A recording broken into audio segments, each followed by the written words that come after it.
It's somewhat just a matter of perspective, but ultimately it comes down to intent, right? Because some people use influence, persuasion. Then there's the really bad word that everyone instantly knows, which is manipulation. And so for me, when I looked at the definitions of the two words, manipulation is about getting someone else to do something for your reasons, right? Independent of Yeah. what they want. Like you just want to get them to do it for you. Persuasion is about getting the other person to do something for their benefit that could also be for your benefit.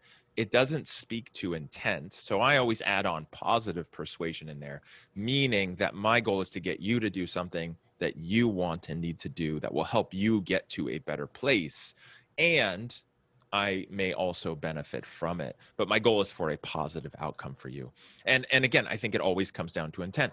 That's one big thing, because you mentioned him, Gary Vee talks about all the time, and I'm such a big fan of, is it's about the intent, especially if you're making those 100 cold calls and you're reaching out and people are getting mad at you. But if your intent is to help people get to a better place, if you call 100 businesses, 100 marketing managers, and that if they're struggling and they don't buy your service, right? So maybe you do consulting or you have a software platform.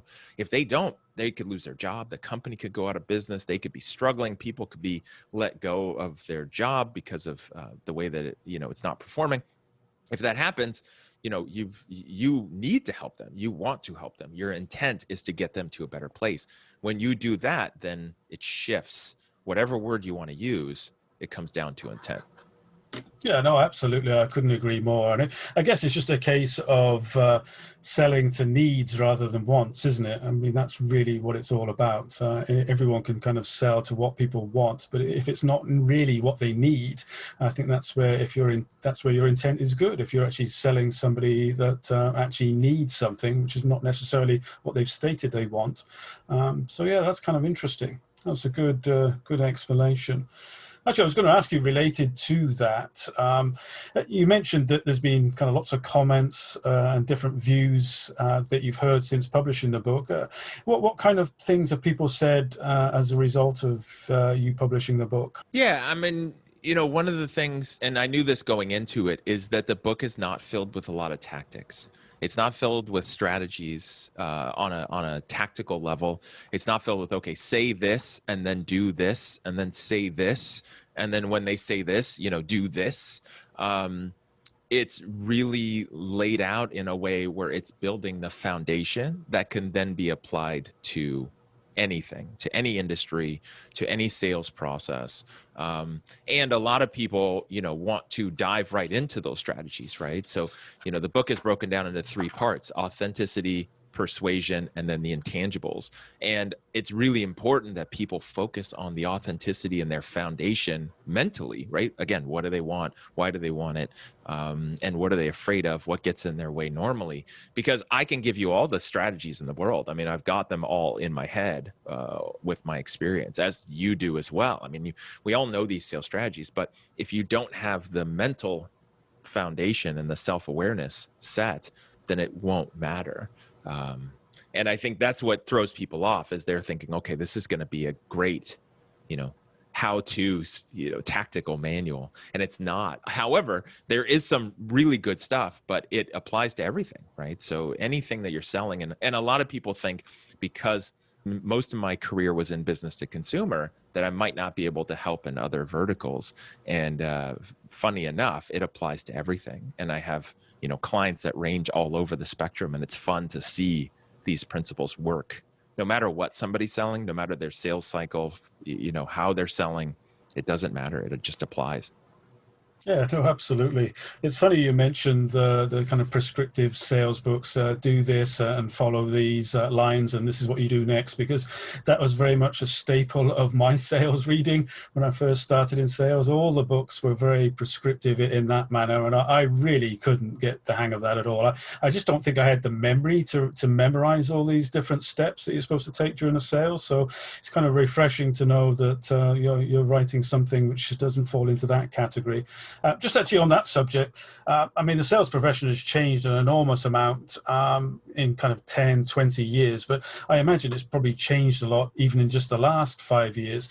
Where do you think things have changed maybe in the last 5 years, and where is sales going in your opinion? Based on what I've seen, and as a consumer, and then also, in the sales profession, right, under that umbrella, is the consumer, for the most part, the buyer, for the most part, is no longer looking for a salesperson to give them information, right? Yeah. Because of the invention of the internet, and then, high speed internet and things like Google, and then the smartphone.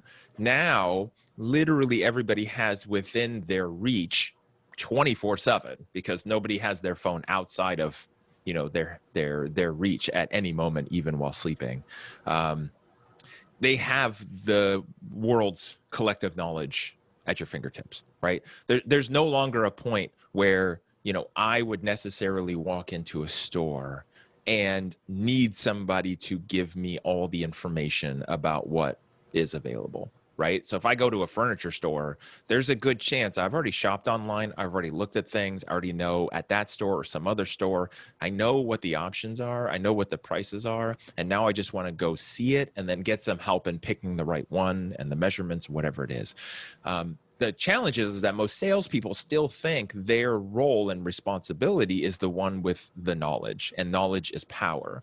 And that's the way it used to be. You were successful in car sales because somebody, 20 years ago, they didn't have the internet. The best they had was maybe Kelley Blue Book and maybe, some ads in the paper, but literally they came on the lot. You owned them because you owned the knowledge. They couldn't confirm or deny anything.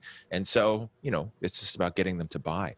Now, prospects know everything. You just got to assume it. Not everybody does. Not everyone goes into a conversation prepared. But as a salesperson, you've got to shift. Your role is no longer knowledge and information. Your role is now wisdom. So your role is to ask questions, figure out what the person needs and wants, and where their issue is, or their pain, or their goals, whatever that looks like. And then how do you apply your product or service to their situation in a unique way such that they get what they want? And so that's where sales has shifted. And a lot of old school training, old school salespeople, old school thought process is still focused on monologues and features and benefits and just reading from the brochure and just making these long pitches that people don't need. They don't want. They don't care. While you're droning on, they're literally probably on their phone looking it up anyway, and they know more about you and your competition than you probably do.